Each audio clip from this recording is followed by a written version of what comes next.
प्रणाम सब गोटे के। हम शालिनी झा अहाँ सबके बीच उपस्थित छी। एकटा गौरी गीत लऽ कऽ, बहुत सुंदर नवका गौरी गीत है, तो सुनू अहाँ सब। और साथ में संग दऽ रहल छथि अर्चना झा। धन्यवाद सब गोटे के। आशा है जे अहाँ सबके नीक लागत, तो सुनू। सीता गौरी पूजू फुलबारी, जनक जी के आंगन में। सीता गौरी पूजो फुलबारी, जनक जी के आंगन में। 10 5 सखी सब संग में गेली, 10 5 सखी सब संग में गेली। बेली चमेली गुलाब लोरी लेली, बेली चमेली गुलाब लोरी लेली। पूजू गौरी माय, जनक जी के आंगन में। पूजू गौरी माय, जनक जी के आंगन में। सीता गौरी पूजो फुलबारी, जनक जी के आंगन में। 10 5 सखी सब सिंदूर लाल लेली, 10 5 सखी सब सिंदूर लाल लेली। ललका पीपा बखरा लाएली, ललका पियर बखरा लाएली।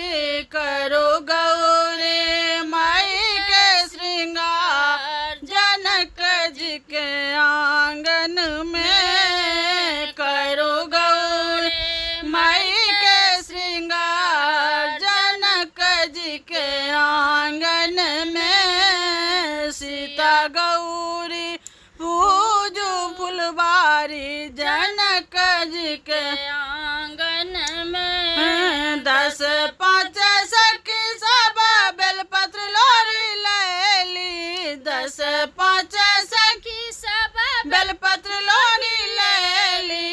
1 पत्ता 2 पत्ता 3 पत्ता लेली, 1 पत्ता 2 पत्ता 3 पत्ता लाएली।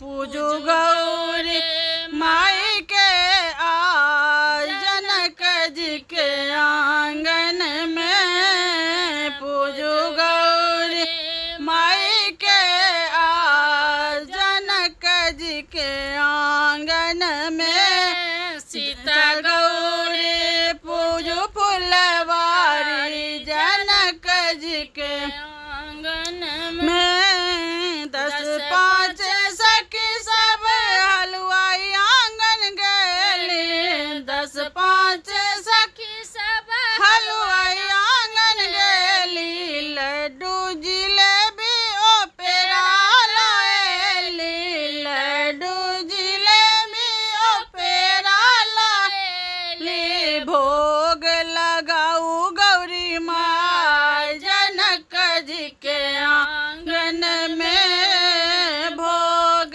लगाऊ गौरी माय, जनक जी के आंगन में। सीता गौरी पूजो फुलबारी, जनक जी के आंगन में। सीता गौरी पूजो फुलबारी, जनक जी के आंगन में। धन्यवाद।